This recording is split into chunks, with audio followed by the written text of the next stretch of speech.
Hi, so this is just a real quick intro to Los Vendidos by Luis Valdez, which you need to read. I've decided during this first week when we're talking about script analysis because the structure of this play is extremely simple and it can give really obvious examples of the things that I talked about in the script analysis lecture. Just want to point out that it might be best if you were to download the documents.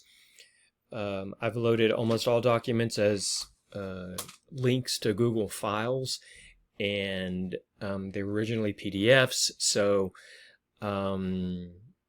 if you download them, you'll get options to rotate them, and so you can actually watch them or read them without having to print them.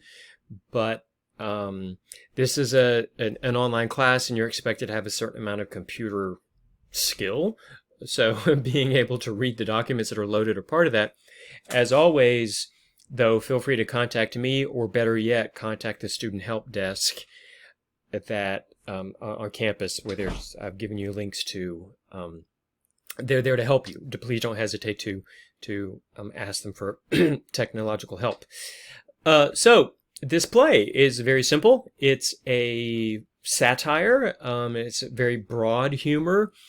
You're in the file that I've uploaded. There are a couple things to read in addition to the play. There's sort of an intro at the beginning, and then at the end there's an extremely short little write-up about what an acto is. The acto in the material after the play, written by Luis Valdez himself, explains what an acto is and explains that they developed for a specific political reason, and you can read all about that. But the point that I want to talk about now is the fact that they are simple, that this play is not Hamlet, it's not The Cherry Orchard, it's not this deep intellectual philosophical thing. It is a satire. And the purpose of satire is to make fun of those that you want to say things about, probably not positive things. You can probably gather from the play itself, or if not, the other material that I've loaded up for you to read a little bit about the history of the theater company that Luis Valdez was part of, El Teatro Campesino. This play was sort of written as a reaction to Reagan, who was the governor of California at the time. So I'm not going to talk very much about the play itself. I'm not going to even show you very much, just want to point out a couple very obvious things about the play. So, to drive home the definition of what the stasis is, at the beginning of this play, we have a shop owner standing there in his shop, waiting for a customer, hoping for a customer. Depending on what you might see in a different production, you might see some of the different models of the Mexicans around. So that's all there is to the stasis. It's a guy, shop owner wants to sell his goods. The inciting incident, obviously, you probably figured this out already, is when a customer walks in. So if she did not walk in, then the play would not happen. I know this is like really obvious. Analyzing this little play is almost hard because it is so simple, but it's very, very obvious. She walks in, that changes the stasis. He goes into salesman mode and takes her around and shows the different models. Now, when we think about a very traditionally structured play, we might think of a little bit more of a direct cause to effect, because he shows her the different models. You could, I'm sure there is a reason, I haven't talked to Luis, but I'm sure there's a reason that he put the different types of Mexicans in this order.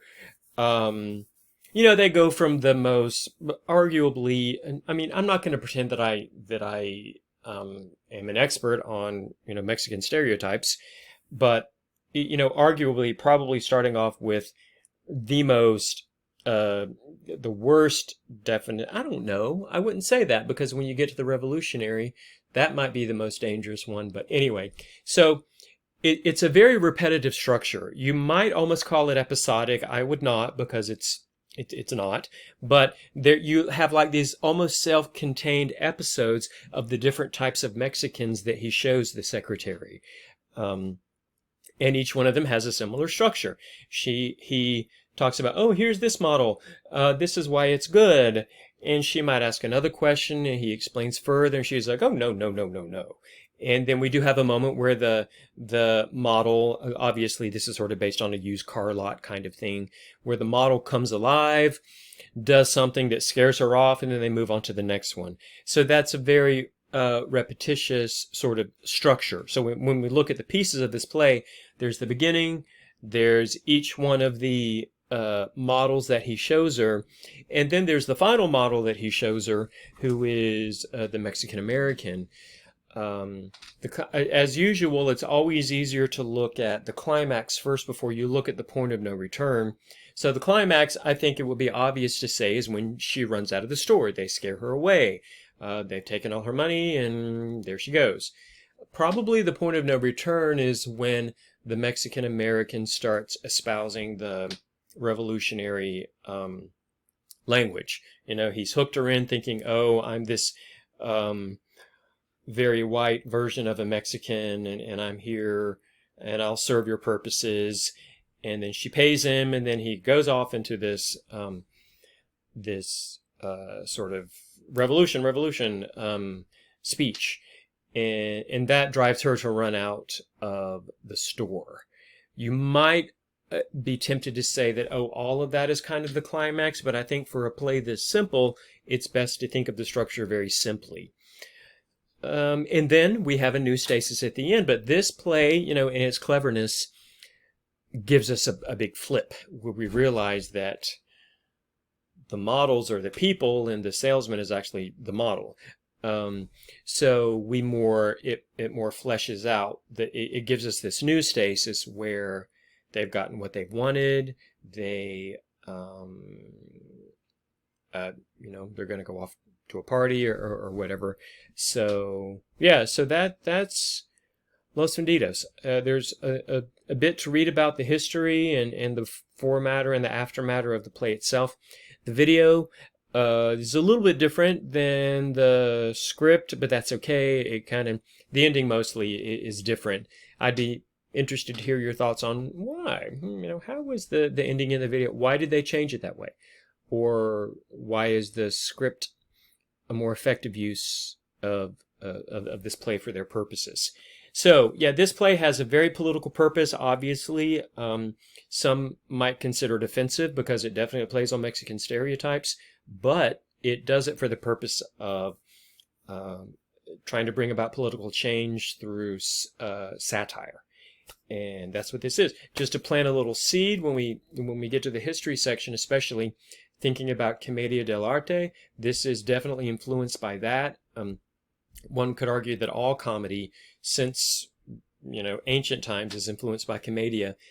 Very stereotypical characters, but what I think is really interesting how this play is influenced by commedia is the structure of the play. Very simple structure. It's not, you know, a complicated plot. It's very straightforward. So yeah, so this is Los Vendidos. I hope you enjoy it. It's pretty funny.